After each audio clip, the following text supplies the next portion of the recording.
অনন্য, শোনো, বরাবর আমরা জেনে এসেছি যে ডাক্তার হলো ঈশ্বরের মতো, দ্বিতীয় ঈশ্বর। তুমিও তো তাই ভাই। আচ্ছা, তুমি তো গেছিলে, নিজে চোখে সব দেখে এসেছো, বলো না পরিস্থিতিটা এখন কিরকম? হ্যাঁ, সেটা বাঁচবে তো? মানে আমাদের ওকে নিয়ে সংসার করতে পারবে? যদি যদি বেঁচেও যায় তাহলে সুস্থ থাকবে তো?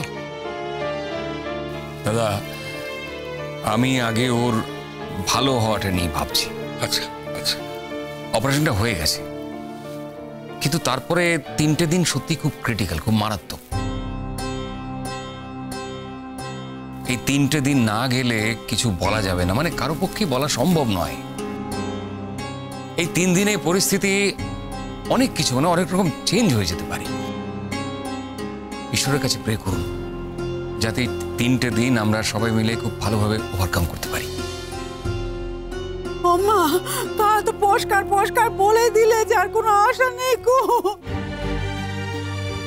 ও না না, আমার মেয়ে যে বারবার অজ্ঞান হয়ে যাচ্ছে, আর যখন জ্ঞান ফিরছে চিৎকার করছে, তুমি দেখতে পারবে না, মোটে সহ্য করতে পারবে না।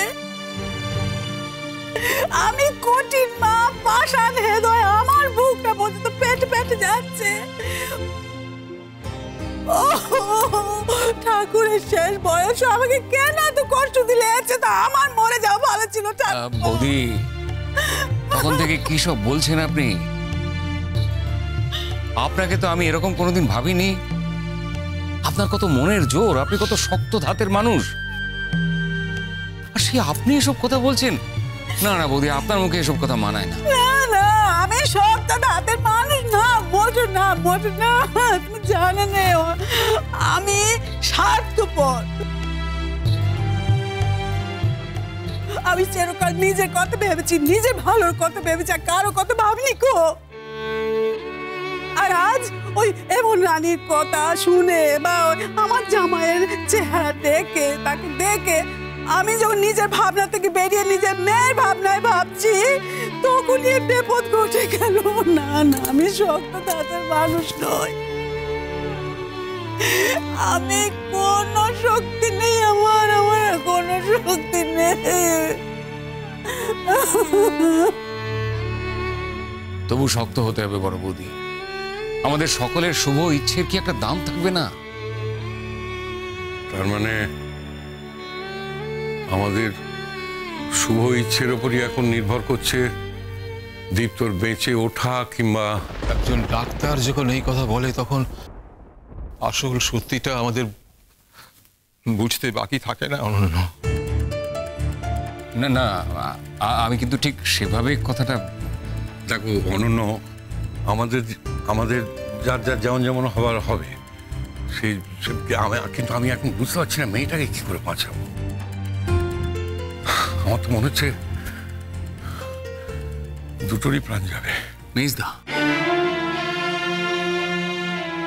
হ্যাঁ শোনো অনন্য, ওনা ওই ওপরের ঘরে আছে, তুমি যাওয়ার সময় একবার ঠিক দেখে এসো তো। হ্যাঁ, আমি তো সামনে গিয়ে দাঁড়াতে পারছি না গো। গেলেই হাত দুটো ধরে বলছে ও মেচকা। আমি কত স্বপ্ন দেখেছিলাম, এই 20 বছর ধরে কত স্বপ্ন দেখেছিলাম ওকে নিয়ে সংসার করব, কত স্বপ্ন দেখেছিলাম। আমার স্বপ্নটাকে এইভাবে ভেঙে যাবে? আমি না কাকা হয়ে ওর সামনে দাঁড়াতে পারলাম না, জানো। এ দেখো, এই 20 বছর ধরে যা ঘটেছে, হ্যাঁ, তাতে তো আমারও সমান দায় আছে, তাই না? বৌদি না হয় নিজে মুখে কবুল করছে, কিন্তু আমি মুখে কিছু বলছি না, কিন্তু আমারও তো দোষ আছে। দাদা, তাই যদি বলো তাহলে আমরা সবাই দোষী। আমারও দোষ কিছু কম আছে? ওই আমি তো কোনোদিন গিয়ে তোমাদের মুখের ওপর বলিনি যে কলিটার বিয়ে দিয়ে দাও, যাকে ভালোবেসেছে তার সঙ্গে বিয়ে দিয়ে দাও।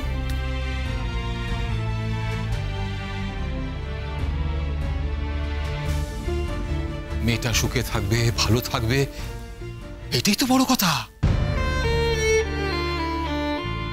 20 বছর আগে মেয়েটার বিয়ে হলে মেয়েটা 20 বছর ধরে ওর স্বামীকে পেতে পারত।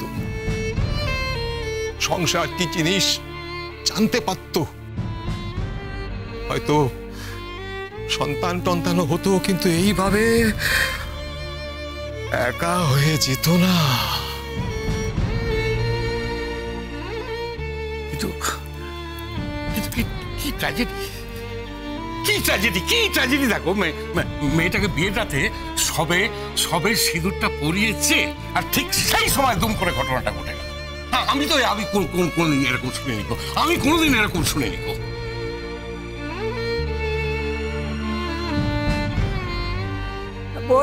বলছি তো আমার জন্যে।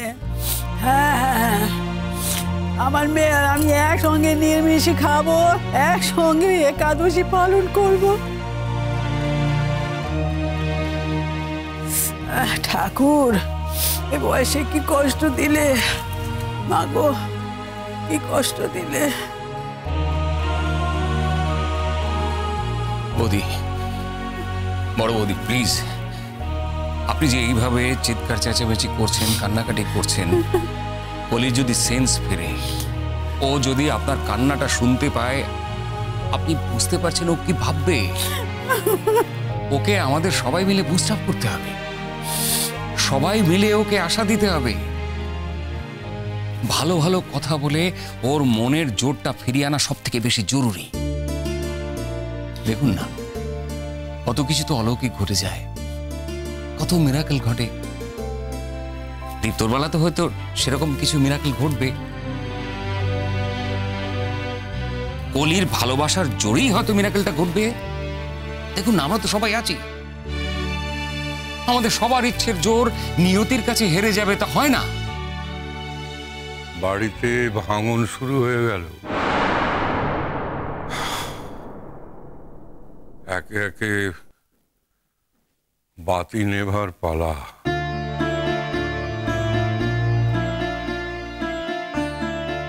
মেয়েটা চেষ্টা করেছিল, বাতিগুলো সব জ্বালিয়ে দেবার চেষ্টা করেছিল, তাই আমাদের সব বাধা, সব অপমান সত্ত্বেও চেষ্টা চালিয়ে গেছে, জানো। আসলে যে বাতি জ্বালাতে আসে সে বাতি না জ্বালিয়ে থাকতে পারে? তাই আমাদের সব বাধা অতিক্রম করে, প্রতিকূল পরিস্থিতিকে জয় করে সে বাতি জ্বালিয়ে রাখার চেষ্টা করেছিল, কিন্তু হলো না। শেষ জয়টা তো হলো না তো। কিন্তু দাদা, কিন্তু আমার মনে হচ্ছে যে কলির জীবনে এরকম কোনো বিপদ ঘটবে না। হ্যাঁ, ও কলি দীপ্তকে নিয়ে সংসার করবে, দেখো সংসার করবে। ওই আমি তো কিছু দেখতে পাচ্ছি না, যেদিকে তাকাচ্ছি সেদিকে অন্ধকার। কেন ওর দিকে এমন হচ্ছে? আমি তো একটা লোক, শক্ত মনের লোক, আমার তো কখনো এরকম হয়নি। আজকে কেন এমন হচ্ছে? অনন্য, আজকে কেমন এমন হচ্ছে বলো না। আসলে শখটা এমন ভাবে লেগেছে, বিয়ের দিনের ঘটনা তো, ঘটনাটা আগেও ঘটেনি, পরেও ঘটেনি, ওই মুহূর্তে ঘটেছে বলে আমরা সবাই মনে মনে খুব ভেঙে পড়েছি। তবুও আমি আপনাকে বলছি মেজদা, এই তো দেখুন না, কয়েক ঘন্টা পেরিয়ে গেছে, এখনো তো কোনো খবর আসেনি। দেখুন, আমি বলছি বাকি সময়টাও ভালোভাবে পার হয়ে যাবে। এই তো 72 ঘন্টা। 72 ঘন্টাটা মনে হচ্ছে 72টা যুগ কি করে কাটাবো বলো দিদি? বাড়িতে রান্না বান্না হচ্ছে না, খাওয়া দাওয়া হচ্ছে না, খাওয়া দাওয়ার কথা ভাবতেই পাচ্ছি না। ইমন রূপকথার সমানে কলিকে বুঝিয়ে যাচ্ছে, চেষ্টা করছে মনটা শক্ত করার। দেখি ঈশ্বর কি করেন।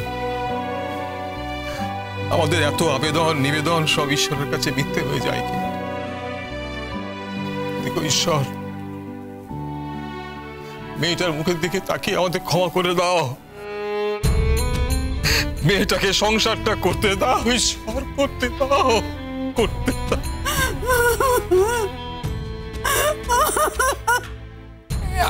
আপনারা যদি সবাই মিলে এইভাবে কান্নাকাটি করতে থাকেন তাহলে আমি আর এখানে আসবো না। আমি সত্যি বলছি, আমি হসপিটাল থেকে সোজা বাড়ি চলে যাব।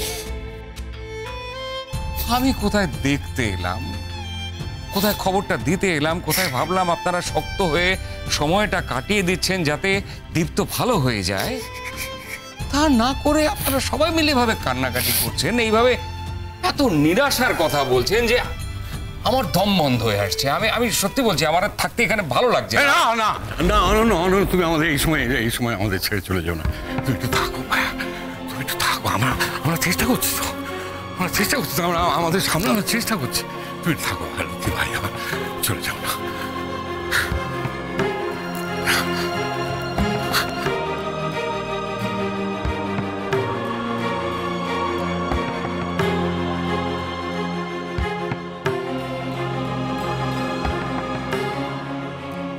প্লিজ দাদা। কুসুম দোলা কুসুম